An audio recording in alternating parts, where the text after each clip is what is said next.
thank you for joining us. We have 20 minutes, so we're going to talk really fast, but I'm pretty sure that's something you guys are all really good at.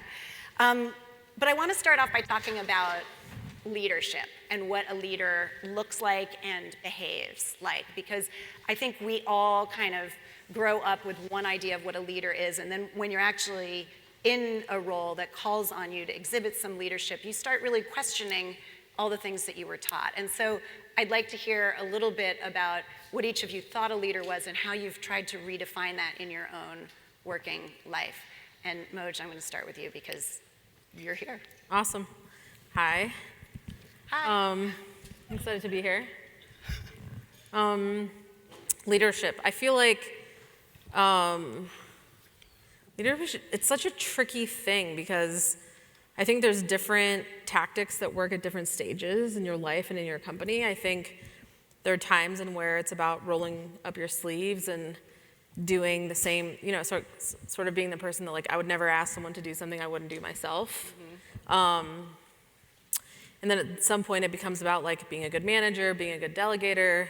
I think leadership is really always about taking that hard look at yourself and constantly assessing where you can improve. And, really good leadership means that you take that critical feedback, right? That two-way feedback. So I think, I don't know, I kind of sort of think about it like through the lens of, I don't think leadership is one of those things where you're like, okay, I'm gonna like really work hard to be an awesome leader, and at some point it's done and I'm now a great leader.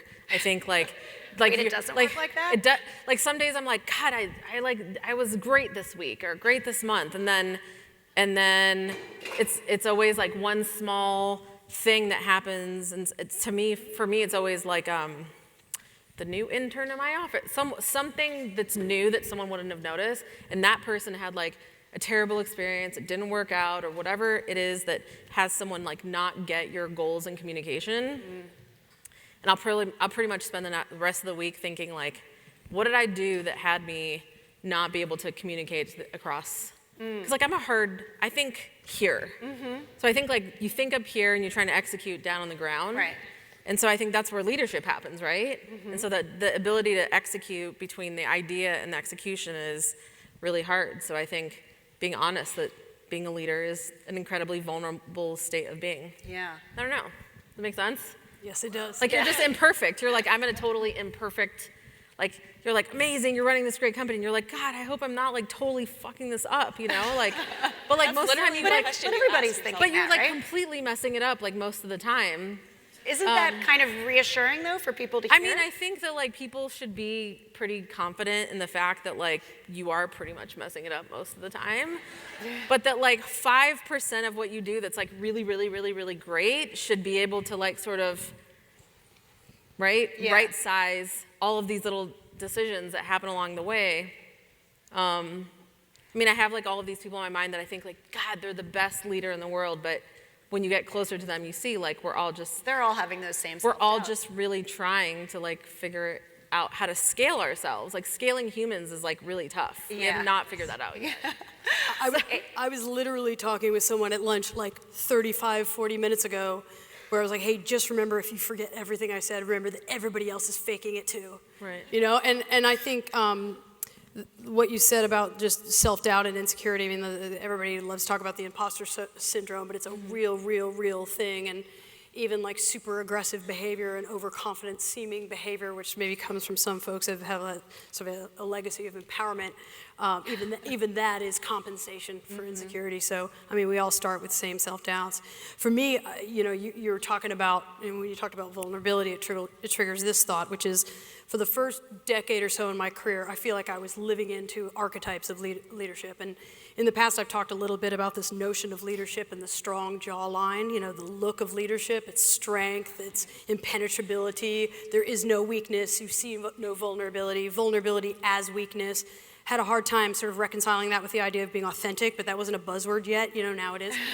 But I was living into very much an archetype of a leader that had been modeled for me. And look, I'm almost 50. I mean, you can imagine what that looked like. And let's be really honest, that looked very male. And so I was living into a lot of those traits. And as a woman, I believe that I can own all kinds of masculine traits, and I very naturally do. But it doesn't mean that I need to aspire to own other ones that are not mine in order to appear a leader. So I was to a degree living into what I thought a leader looked like. And it took some real shit happening in my personal life and then some different types of challenges and growing within an organization for me to start to unpack the fact that, like, if I rev high on empathy and if I actually am vulnerable, and again, I know those are buzzwords now, but if I actually demonstrate where my gaps are and kind of show people, am quite out loud about them actually, and then hire to fill the gaps with other people that are smarter than me in other areas, that is a version of vulnerability and actually being real.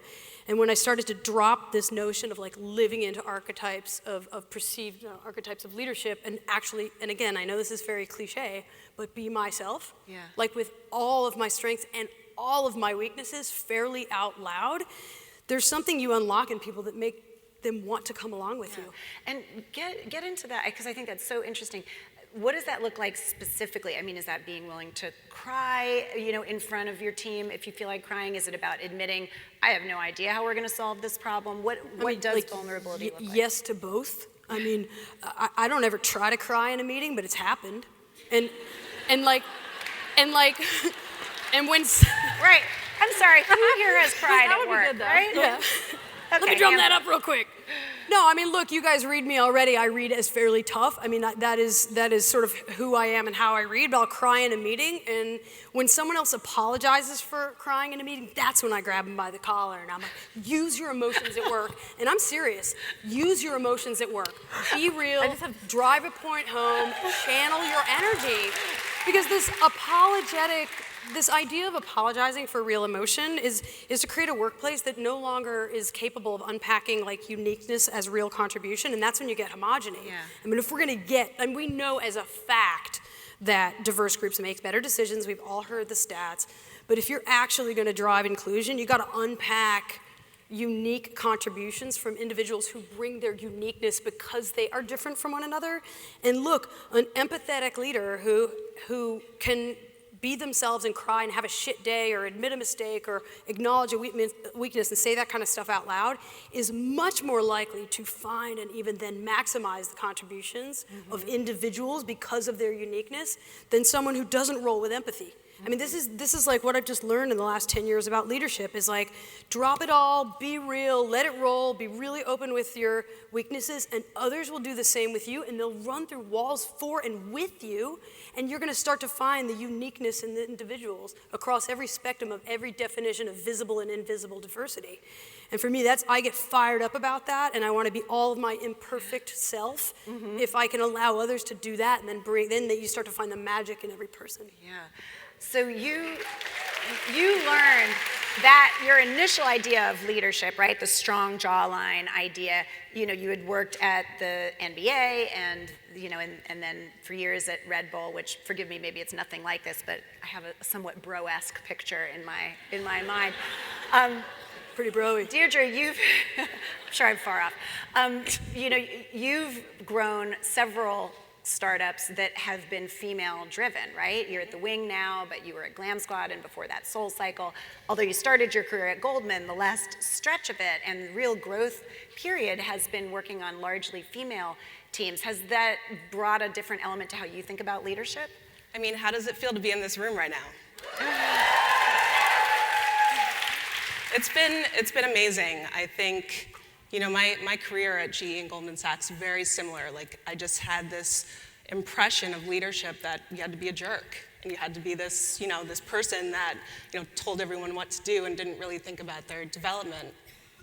And then I went to Soul Cycle, and I had these two amazing leaders who were active listeners to their teams and listened and grew from that and really worked to make sure the environment was something that was fun and joyful. And that was something I had never experienced before. So it's something that I try to exhibit with my teams going forward because you want people to want to come to work every day. And that's the excitement that I try to drive. Yeah. Awesome. Love that. So, Moj, you've built 4 startups, is my math correct? 2. From scratch? Yes, one of them we merged into another, so then. But roughly, yes. Yes. So, first of all, Yeah. Amazing. Secondly, that leads me to feel like you saw and were able to tap into leadership on, on your own quite early on. Was it difficult for you to sort of believe in your early dreams? I mean, given this imposter syndrome that sounds like we all feel we're swimming around in? I became an entrepreneur. I mean, my mom used to give me these books in third grade about entrepreneurs. It's like an entrepreneur series in third grade. I would write these book reports about. My parents were both really entrepreneurial, and that's like a very cool thing that they instilled in their 3 daughters early. But I left home when I was 16 and a half. I legally emancipated my parents when I was 17. And I've looked like this my entire life, and I believed that that would make me unemployable. You really did? Yes. I thought I couldn't afford to complete college, so I was like, in my head, coming from 2 highly educated parents, being a college dropout, plus you're like this very masculine-leaning butch lesbian, gay, like you're a total homo, like no one's going to let you. There was nobody like that in the entrepreneur books that your mom bought. Like I wanted to be like, I was like, okay, I want to be Bob Geldof. I want to be Jimmy Ivey. Like I thought, okay, I want to run a label. I want to manage artists. I ideally would like to be in the music industry. But then I think I realized there was no chance of that. I don't think there's any amount of working hard that would have made that happen, because I look at all of the amazing women I know in those industries, and there's still not like a ton of success in that industry for women. So I think it was a good decision to go digital. Digital was the new frontier, was wide open. It sort of became like a great community of people that sort of, I think in general, felt imposter syndrome. Like digital video, digital content, technology has just been like a great place. So I would say the belief came from necessity and survival, but then turned into creative sort of expression of all the things that, I don't know, I thought the world needed, which has been fun. Which it turned out it did. It did, yeah. It did. Persistence is one of our topics, and you're talking about a case where like no amount of persistence in the music industry was going to get you where you wanted to go. So you figured out how to do an end run. What are some other examples for the two of you, Amy and Deirdre, of moments when you had to go after something doggedly over and over and over again to the point where you're thinking, am I crazy or am I right? Can I talk about that? Yes, you can. Right? Look, you guys, we made a quick joke earlier that I work at a pretty bro-y company. I think the thing is, I work for a brand that by traditional definitions would be pretty male. And my point of view on that is that I'm not going to let men take those traits of being extreme, of being innovative, of pressing things forward, of risk-taking. That is not inherently male. And first of all, by the way, like, however we identify along the gender identity spectrum, like, we all have masculine and feminine energy, right? And I think, as I think about our brand, are we a male brand? No, we're not a male brand. We have a lot of traits that would be historically attributed to men, right? So to get back to your question, how is that going to live out in our organization? And it kind of gets back to your opening talk. Well, it depends. If we want to live by Gen X values, it's going to play out in our organization as being homogenous and male and all of the things that you may assume. But when it comes to being doggedly persistent, there are opportunities that I could have left the organization and done many, many different things, and I'm sure many of you, and certainly you two, felt the same way. I could have done many, many different things. But I think of myself as an incrementalist with radical intent. And we're going to change things from the inside out, and we're going to change them with a lifestyle brand, and we're going to take not only the opportunity, but the obligation that we have to be a positive contributor to the notion of inclusion as being just a normalizer within organizations. And so that has taken tremendous amount of persistence in our organization. Right. And it is because we are founded by and run by, out of Gen X. That has been this notion, right? Now, the good news is, because our vision and mission is to give wings to people and ideas, that's like a very millennial, Gen Z kind of thing. It's just a matter of how are we going to express that. And so, listen, I'm not alone in this mission to take this idea of giving wings and to actually give it to the population that makes up this great country, which is a melting pot. I'm not alone in that. That's a mission that many of us are on within the organization. But to start to identify like inclusion as a strategy with an end result of diversity, that has taken a lot of persistence. And it started with 2 millennial women approaching me about 10 years ago saying, listen, you're the only woman on the leadership team, and you're not doing anything about it. And I was a bootstrapper. I did feel like, listen, I paid mine, and I did this, and I did that. And I am actually embarrassed to admit it. I'm continuously admitting it publicly because I think the learning that I went through is really, really important. And I credit the guts of those 2 women to approach me and not call me out. It wasn't anything dramatic or, hierarchy still plays out in organizations, right? It wasn't anything dramatic or confrontational, and they weren't putting their careers on the line, but they're very brave. And they, like the woman you were talking about that wrote the email, they were calling me on my not only opportunity but obligation. And so the last decade and a half has been a really profound change for me, where I've just taken up not only, again, an obligation, not only an opportunity, but an obligation. And I've joined together with many others who consider themselves to be persistent and resilient. And you don't have to be thick-skinned, by the way, to be resilient. Right. You can be empathetic and emotional and carry things really heavily and have things hurt when they hit you and cry in a meeting and still be resilient and still get things done. And so I think finding connectivity within the organization of those that want to drive change and then take the responsibility to take this amazing lifestyle brand and carry like giving wings forward for the next generation to drive positive change, it has required a lot of persistence.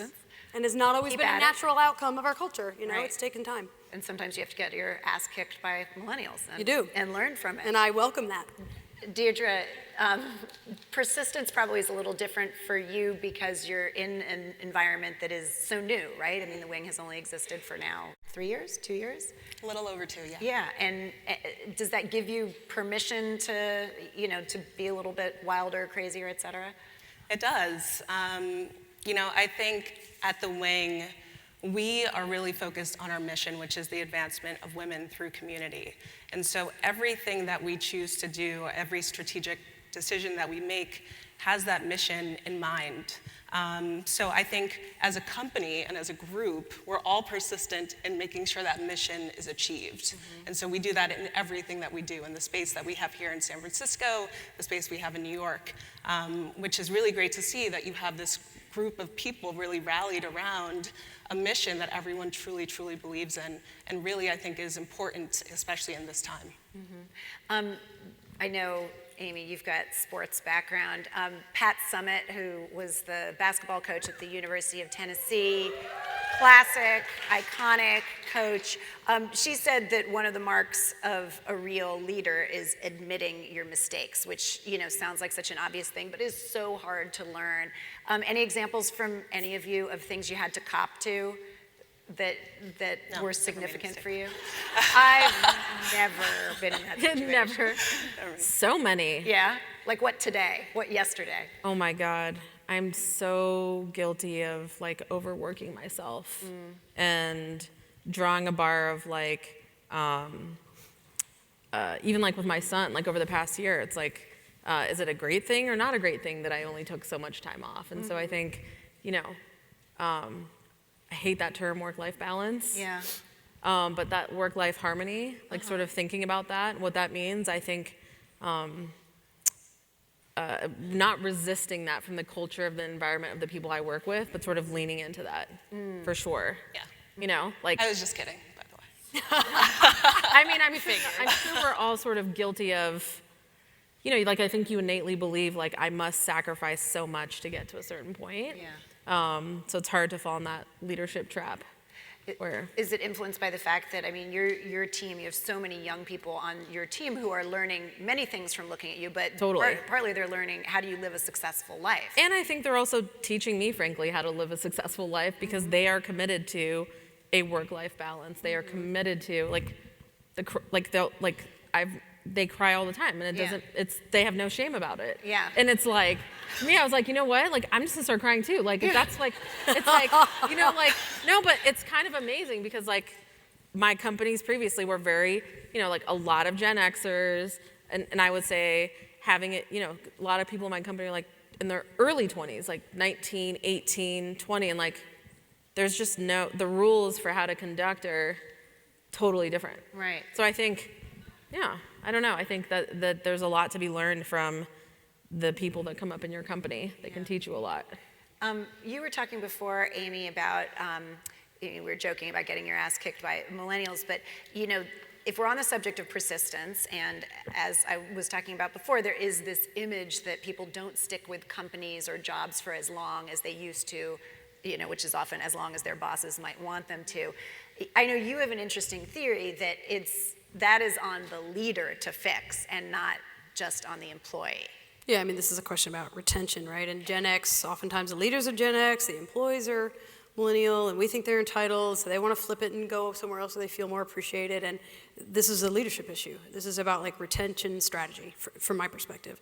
If I'm not listening, and adapting culture, because culture is just people plus behavior, right? Like adapting our culture in ways that make us better, more contemporary, and more agile, and faster to adapt, both in the way we do business and the way we behave with people, then rightfully top talent's going to leave. And you know, you hear a lot in leadership about, hey, you need to tailor your style to the individual, but that is a very layered and very important thing to really unpack, to understand what is it that motivates someone. Mm-hmm. But I think the most universal one is that people are motivated by a sense of purpose. And so that's about like, what is the company's purpose? And then also, what is my role? And how do I find my purpose and paying into that? Mm-hmm. And as soon as someone, especially a sharp, modern thinker, who yes, is generally going to be in the generations that are coming up behind me, not mine, for a sharp, modern thinker, they're going to be constantly evaluating, like, what's the purpose, what is the mission that I'm on, and then what is my purpose and what is my role in it? And if we can't help them to see that, or actually allow them to help shape it as well, then rightfully they're probably going to go somewhere where they can. Mm-hmm. And you know, I have 900 employees now. Am I running around trying to make sure that I can listen to every single one of them? I mean, that's just simply not pragmatic. But I better like grab a coffee early mornings or in the evenings, or grab the cocktails with a little crew and just stay close to peeps that will tell me what's going on, what really is the culture, which again is just people plus behavior.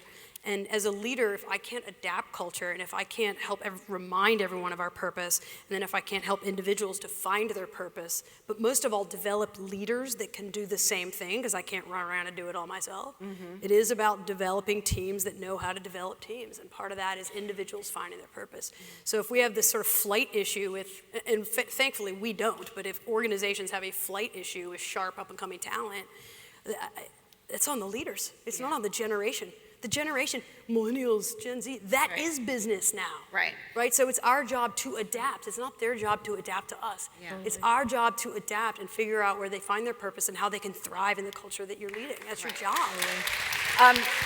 We are unfortunately almost out of time, but I want to ask you guys just one quick final question. So in the audience, there are hundreds of leaders, right? Leaders at different stages of their career, different stages of their development. Not everybody sees themselves as a leader, but everybody who is in this theater right now is a leader. What do you want them to walk out knowing about what they need to do or know or be to tap into that and be their best kind of leader? Deirdre? I would say my path was very different than I ever could have expected. And so I would say that let your path take you where it takes you, and focus on the coulds and not the shoulds. Mm-hmm. Love that. Amy? I would say just like be unabashedly and unashamedly yourself. I asked my boss, this is kind of embarrassing because this was just 4 or 5 years ago, and my age started with a 4 already at that point, and I had like a VP title and la. And I asked him, hey, I'm pretty informal, I curse a lot, I don't like dress like a corporate person. Like, do you think I need to adapt or adjust in order to get to the next spot? And he knew I was talking about his job, but that's a different thing. And he goes, 2 answers for you. Number 1, if my answer was yes, you should leave.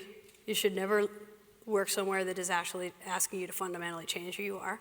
And number 2, Amy, are you kidding? You would never be able to do that. So I would just say be like unashamedly yourself, but also remember that when you're communicating, consider the listener and how you can bring them along.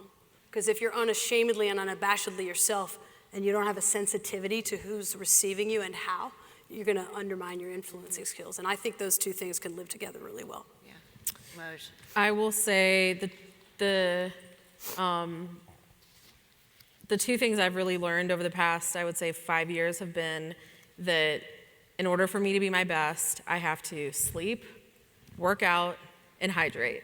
And I know this sounds ridiculous. Yes, but like, so good. but I'm just being so real. Like, it is so Yes. impossible to be like the level of bullshittery you have Yes. to deal with to just like, Yes. right? You're just like this founder who wants to convince a bunch of people who have money to give you money to do something that's totally unproven, right? You really, like I would travel, I would do like 100 pitches a month, and I was just like at some point, I went and got my blood pressure checked, and it's like, you're fucking gonna have like a stroke. You are not gonna get on any more planes, and they sort of grounded me. And so sort of to like get back to working, and I'd sort of get back to working out 4 times a week, hydrating, getting sleep. And so I would say take care of yourself. And then I love the quote, and the second quote I would say, which also speaks to taking care of yourself, is you are the sum of the 5 closest people to you. Choose so carefully when you are trying to level up and move through the different sort of path of your career. Choosing those 5 people, they literally are the most important business partners you have in your life. They influence you in your best, your worst, how you problem solve, how you think, how you evolve. And so I think for anyone that wants to do big things, you have to really, really, really be thoughtful of the 5 closest people to you and eat well, drink and sleep and work out, because you can't be that awesome when you're not feeling so awesome. Right. So Thank you. You guys were great. That was awesome. Everybody hydrate.